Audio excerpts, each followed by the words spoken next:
Ito ang reading mo, Leo. Welcome back to our channel. Naway nasa mabuti kayong kalagayan while watching the channel.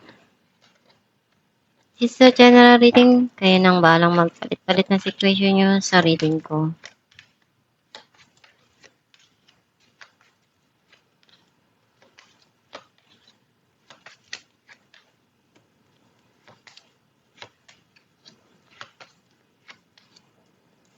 At the bottom of the deck, the Devil. Ang nasisense ko na energy mo, andun yung mga bagay na you feel connected dun pa rin sa mga nangyayari na sitwasyon sa buhay mo. Some of you nagkakaroon ng pagtatalo o yung nararamdaman mo ngayon is hindi ganun ka saya dahil may mga bagay na gumugulo ngayon dun sa sitwasyon o sa isipan mo. Ang mensahe ng card mo, nakikita ko na napuno mo na yung cups na to at masaya ka sa mga taong nagmamahal sa'yo. Andun yung long-term na emotional happiness. Nakita ko dito na nalagpasan mo tong pain na to na sobrang lungkot, sobrang sakit.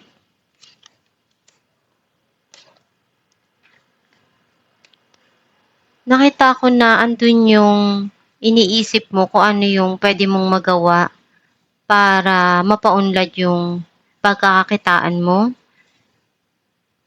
Gusto mong maging stable yung financial mo. Nagiging fruitful naman yung mga dumarating na pinaghirapan mo, pinagsumikapan mo. May mga desisyon ka na kailangan mong harapin, pagdesisyonan ng tama.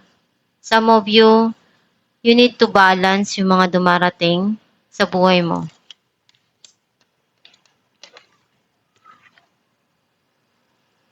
May mga plano ka or pangarap sa buhay na gusto mong makamit. Some of you, iniisip mo yung travel dito. May tatahaking kang bagong journey na darating sa'yo and handa ka na kung ano man yung mga bagay na ibibigay sa'yo. Meron kang gustong-gusto na ma-achieve at matagal mo na tong hinihintay. Some of you, hiniling mo to. May parating dito na healing and happiness and joy para sa'yo. Clarify natin ng 10 of Cups.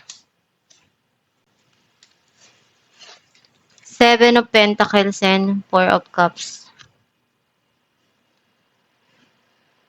Andun yung mga bagay na gusto mong paglaanan ng oras pagdating sa mga mahal mo sa buhay. Gagawin mo yung lahat. And iniisip mo kailan kaya maibabalik yung mga bagay na ibinigay mo. May mga sitwasyon lang na pinagsisisihan mo. Clarify natin ang King of Pentacles. Justice and 8 of Wands. Andun yung clarity at justice na gustong matamo nitong tao na to. May mga dumarating dito na pag-uusap or mensahe. Some of you, pwedeng ikaw to na may mga opportunity na binibigay sa'yo kasi yun yung deserve mo. Kailangan mo lang ibalanse para hindi ka mapagod at malaman mo kung ano yung sa tingin mo para sa'yo dun sa sitwasyon na yun o yung mga binibigay sa'yo. Kailangan mong mapagdesisyonan at magkakaroon ng linaw dito yung mga gusto mo pang ma-achieve sa buhay. Clarify natin ang 2 of Wands.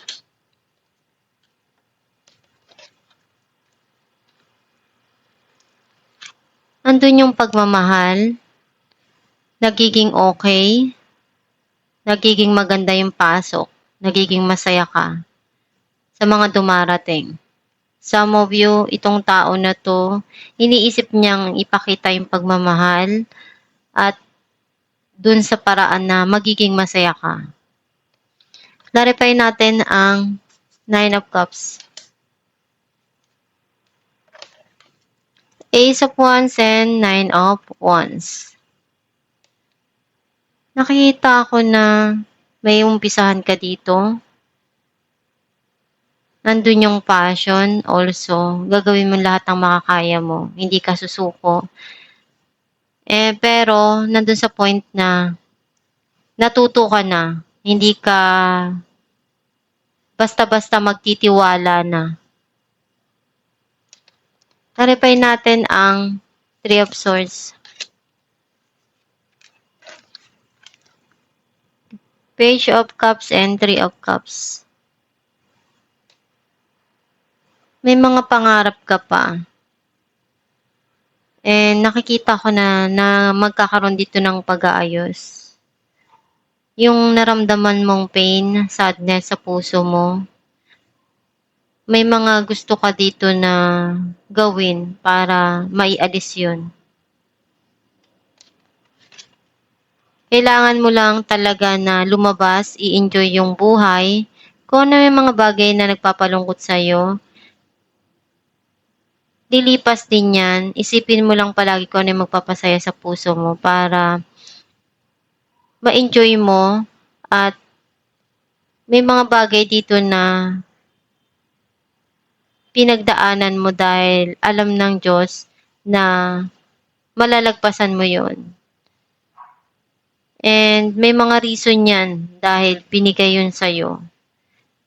May mga solusyon din na ikaw lang yung makakasagot at makakagawa nun. Clarify natin ang Two of Pentacles. The Empress and Six of Swords. Alam mo na kung ano yung magpapasaya sa puso mo. Alam mo na rin kung gaano kahalaga, kaimportansya, yung pagmamahal sa sarili. May mga kailangan ka lang ditong harapin na desisyon. Nagiging okay ka na. May mga bagay lang dito na dumarating sa buhay mo dahil kailangan mong harapin yun. Kailangan mong manindigan at mahalin din yung sarili mo. Clarify natin ang The Fool. The Hermit and Ace of Wands. May mga naaalala ka, binabalikan sa nakaraan. And yung mga binabalikan mo na yun, para sa'yo, mga memories na pinapahalagahan mo. May mga darating na ngayon na bago sa buhay mo na sisimulan mo. Pwedeng opportunity, some of you, trabaho, career, or relationship. Clarify natin ang The Sun.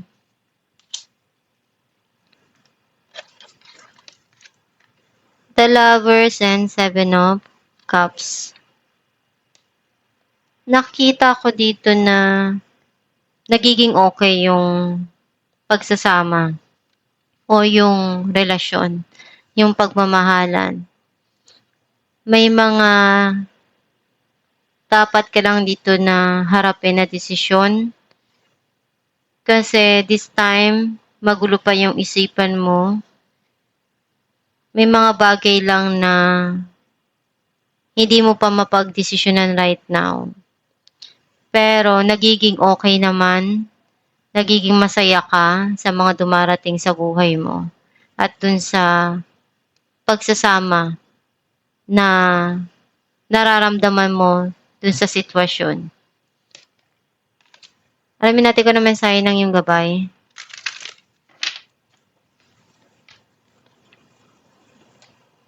Cleanse and detoxify. With great love and respect, we ask you to detoxify your precious and sensitive body. At your request, we will help you to develop life-affirming ways to deal with stress as well as ease any sorrow, as shedding your old ways, Give your cares, worries, and concerns to us, and feel the beautiful grace of your newly purified body. Ang mensahe ng iyong gabay na kung ano yung dapat mong gawin sa mga dumarating sa buhay mo, tanggalin mo yung mga negative, kalimutan yung mga bagay na nagpapalungkot, at mga bagay na para sa'yo hindi maganda sa nakaraan. I-remove mo lang yung hindi makakatulong sa buhay mo. Isipin mo yung magpapasaya sa puso mo, isipin mo yung mga positibo, at yun ang i-attract mo para yun yung dumating. At mas maganda na masaya ka palagi dahil malaki na itutulong nun sa health. Malaki din yun na ibibigay nun sa mga nararamdaman mo. And gawin mo lang yung magpapasaya sa puso mo, magdasal ka lang palagi at para magabayan ka rin dun sa mga gusto mo pang pangarap na ma-achieve or maabot. And kung ano yung mga dumarating sa buhay mo ngayon na pagsubok, harapin mo lang yon, magtiwala ka sa kakayahan mo at sa Diyos Ama, tutulungan ka niya at gagabayan ka sa tamang path na gusto mong tahakin. Basta magtiwala ka lang palagi sa kakayahan mo. At itong yung reading, Leo, kung nakaresonate ka, kindly comment down below. Thank you for watching.